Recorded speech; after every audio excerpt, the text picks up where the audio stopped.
saddex nin oo ka tirsanaa kooxda al-shabaab oo horey maxkamadda ciidamada puntland ay ugu xukuntay dil toogasho ah balse 2 jeer horey uga qaatay racfaan dil toogashana ay ku xukuntay mar kale.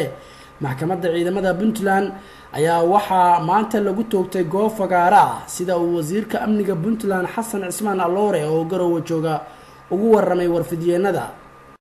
sidoo kale dowladda puntland waxay caddaynaysaa inay shareecada islaamka iyo qawaaniinta dalka marinayso qof kasta oo ku caddaato inuu ka mid ahaanshaha kooxda burcaddiimeedka ah ee al-shabaab. sidaas darteed wasaaradda amniga ee dowladda puntland waxay maanta si buuxda laamaheeda amnigu u fuliyeen dil toogasho ah ee lagu xukumay xubno dambiilayaal ee ka tirsanaan jiray al-shabaab oo ahaa 3 qof. qofka koowaad maxamed cabdi axmed oo la baxay olol. 2 xaajow sheekh nuur cismaan oo la baxay shiishaan.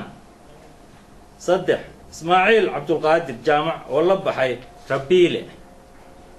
xubnahaas dhammaantood ay ku caddaatay inay xubin ka ahaayeen ururka al-shabaab isla markaasna maxkamadda dembiyada culus ee puntland ku caddaysay dembiyadii ay geysteen ayaa maanta oo taariikhdu ahayd 16 bisha March 2015 waxaa lagu toogtay gobolka bari ee puntland. wabilaahi tawfiiq. si kastaba ha ahaatee madaxweynaha puntland dr cabdiweli maxamed cali gaas ayaa horey waxa uu sheegay inay soo afjarayaan kooxda al-shabaab ee ka dagaalanta buuraha loo yaqaan calmadow ee ka tirsan gobolka bari. axmed naasir maxamuud xasan, warbaahinta qaranka Soomaaliya, Boosaaso.